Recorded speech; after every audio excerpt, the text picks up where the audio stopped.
Hi, welcome to another session of Wing Chun Kun. In this episode, I like to talk about the origin of Wing Chun. I'm not talking about the history of Wing Chun, I'm talking about its techniques. Where did Wing Chun come from? Where does these techniques come from? You would say that Wing Chun is the most unique type of martial arts, and as much as I know, I can't seem to think of any kind of martial arts in China that really actually resembles Wing Chun. Um, of course, the story has it that Mui one day saw a crane fighting a snake, and she then developed Wing Chun, and then taught it to this girl named Yim Wing Chun, who had to fight off this bad guy who wanted to marry her, and she was forced to marry him. But if she can fight this guy, she would beat him up, and she would be exempt from marrying this guy. And it's been known that this is kind of a fairy tale, and it's not true. So where did Wing Chun come from? I'm talking about the techniques. We don't really know. It's up to anybody's guess, because Wing Chun is a closed door up until the 1800s. It's a couple of hundred years old, and it's a closed door martial arts that were passed down from family to family, or family to friends, and family to family, and none of it has been documented in the past. So it's anybody's guess where the techniques came from. So people say, yeah, it's come from some of it from, say, White Crane. Okay, sure, I could see some resemblance to White Crane. You know, they have these, these kind of White Crane-ish, moves. You got the, the Karate Kid one there. And then you got these kind of moves, and then you have these snake kind of moves here.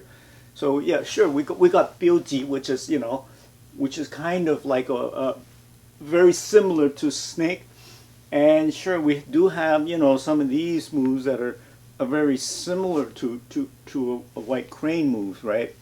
So okay, yeah, maybe, but that's really not enough to say that all the Wing Chun moves comes from White Crane and the snake. I do know, it's my theory obviously, in my opinion, that Wing Chun, I said it before and I'll say it now, and I'm going to dedicate this entire video to it. Wing Chun came directly from the sword.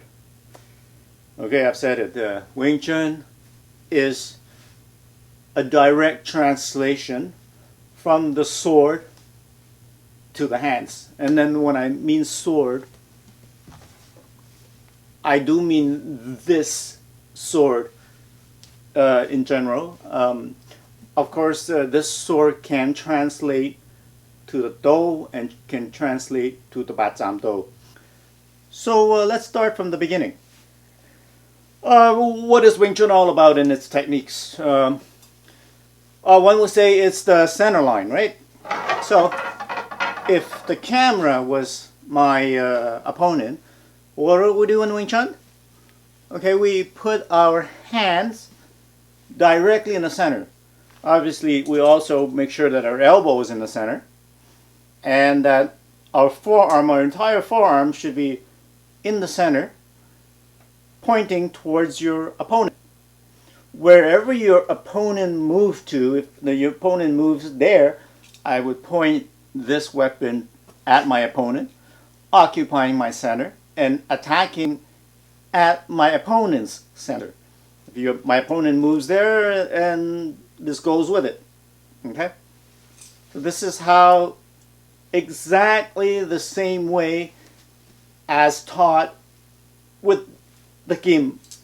And not just obviously the Chinese Kim, but as well with any kind of sword the basic principle is exactly the same, whether you're doing a long sword, whether you're doing a samurai sword, a katana. It's always that you put your sword in the center. The only thing is you pivot a little bit because you don't want to have a huge target, and you want reach. So you don't stand with the sword like this, you stand a little bit like this, but you always put your sword in the center line, and then attacking your enemy down the center. Exactly like what we do in Wing Chun. Now, Wing Chun seems to be very unique. We seem to have this thing called Qi Sao, which no other martial arts seems to have this. Oh, wait a minute. We have Qi Kim in China. If you've seen any kind of Kim practice, you would see that there's a lot of Qi Kim. This happens all the time. When you want to practice the Kim, one of the beginning things is you practice Qi Kim. We have Qi Sao, they have the center line, and they have Qi Kim. That's not new. And what they use is the exact same thing as we do. If somebody were to attack, you obviously do have to step out of the way, but you stick with your opponent's weapon at all times so that you can keep an eye on that weapon. You know that it's not going to hit you. And when you attack, you want to attack down the weapon. It's what we do all the time. And you want to attack at an angle that's more vulnerable to your opponent. When it's facing the opponent, it's really difficult to attack because I'm going to get killed here. So I pivot myself to the edge and attack at a 45, where this area your opponent is much more vulnerable than it is to attack straight on sometimes.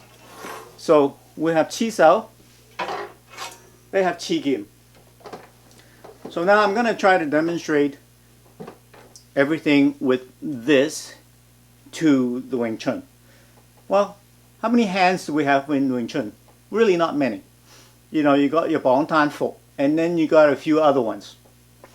So let's start with Bong Tan Fo. This is the most simple one, and some would say Bong Tan Fo are the only three hands that we have. So we're going to start with Bong. I've done this before. I think I've shown this before. The Bong is actually a universal technique. You have it in long sword, you have it in all kinds of sword, you know. You have this kind of a thing in other martial arts. You have this in the samurai, you have this in almost everything. So, what that is, I'll explain again. Where we hold the sword here is where we control the game. This is where we control the game. Incidentally, in Wing Chun is our elbow. The elbow is this spot right here. This is where we control our sword, at the elbow. The immovable elbow, where is the strongest. So it's the same with this. Here is the forearm, which is a flexible, elasticy weapon. And your Sifu always teach you this. It's got to be relaxed when it's not punching, when it's not actually touching your opponent to punch. Other times it's got to be relaxed so that you can listen. I mean, tactilely listening, if there is such a word. Tactilely listening to your opponent. That's why this has to be soft. As well, this got to be soft so that it can deviate and change direction at any time to go around the obstacle. Which is this Bong here that we do. Okay. So obviously the tip is to attack, and we got the fist to attack. So this bong is universal. Somebody comes in here and attacks my my forearm. Happens to get a bridge.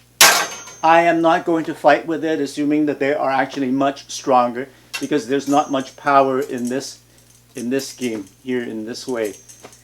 The power is the thrusting and the slashing. So it's the same as this. If somebody came in here to my arm and tried to get it out of the way, I'm going to naturally go into a bong. And then when I go into a bong, then I have two choices. As you already know, in the bong I should have the choice of circling over and then attacking still straight down the middle to my target. Or if his power is towards this side, then I'll naturally do a tan. Then when I do a tan on the other side, I would attack still down the shaft here to my opponent. So here we are. This game, I'm like this. When he goes like this, obviously he has to go like this, because he can't attack me unless he pushes my sword out of the center, so that he can then now thrust this to attack me. So he attacked my sword, I go into a bong, and I can easily rotate over to attack him down the center. Or if he pushes over, I go into a bong, but he attacks this way, then I go into a tie and I attack him. So this is on this side, and this is on this side. So I have to get out of the frame because I don't want my head to get hit. So when I go into a tan, I really have to go to this side while this blade cuts down. So that's the bong. When you're learning Wing Chun, your sifu always tell you that when you tan, your hand here, this contacting the opponent's hand, you don't want to have your weapon pointing somewhere else. That's, you tan too much. You want, because your enemy is here, you want this to be tanning the opponent's arm as well, this being your weapon still pointing at your opponent, so that you will be able to strike at any given moment while you're defending here with your forearm as well as attacking here with your fist. So that is a good time, whether if it's this way, and it's the same as the other way as well. You don't want to be pointing over there because your opponent is here. So this here is doing the tan while this is attacking your opponent. This is not as obvious to beginners because you're dealing with your hands, but it's same as it is with the game. It's more apparent now with the game that when you tan this side, you don't want the game to be facing over there. You want the game to be still facing your opponent, while this is tanning your opponent's weapon away. You want this to be facing your opponent, and that's is going to be the threat. This is tanning and that's attacking. The same as this side, this is tanning and the point of your sword is attacking. So when you play with the sword, this becomes very obvious. This is like extremely easy to understand. Everybody can pick this up the first day of tanning here and attacking there at the same time, which is what we want to do in Wing Chun. See, this is exactly the same way. Footwork is very simple. You want the bridge to be always on top of your opponent so that you can do the next move. It's best scenario is that when your bridge is on top of your opponent. So that's bong, there's tan, and there's footwork. Bong, here's tan, or here's Fo. Exactly the same with the game. What other moves do we have? Well, let's name them. I'm gonna do them all. We have Bong Time Fo. We have Hun. So if somebody comes and attacks me this way, I can go like this and I can Hun. All sword moves have this Hun. After Hun, you attack. What else do we have? We have a high Gan maybe. We have a low Gan. We have a pop. Here's the pop. So after a pop, the sword just goes. See how flexible the sword goes? So after a pop, you attack. We got pop, we got Hun, we got Gan. We have a Jut. Okay. I don't think I can do a Jut because I really don't have a hand at the end to Jut. But if somebody attacks, you can go in momentarily before you thrust again. What else do we have? We have a Jump Sao, you know. Here with the Kim. Jump Sao. We'll do one more time. Jump Sao. Oh, Talk Sao.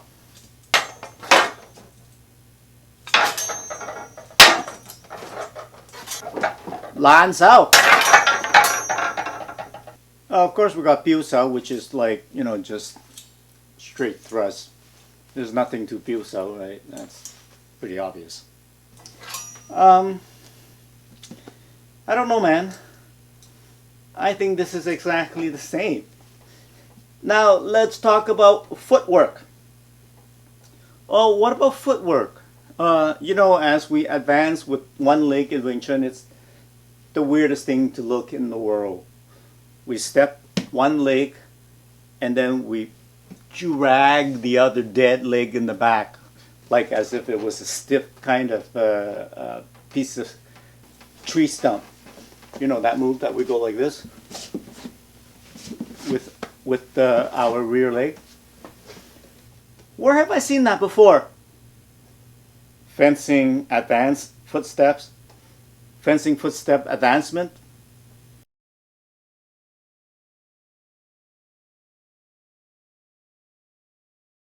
So with all these not similar moves, I would call these, with all these exact same moves, I would have to conclude that Wing Chun is a direct translation from the game. I don't know, that's my best guess. I hope you find this interesting and have a good day. Bye.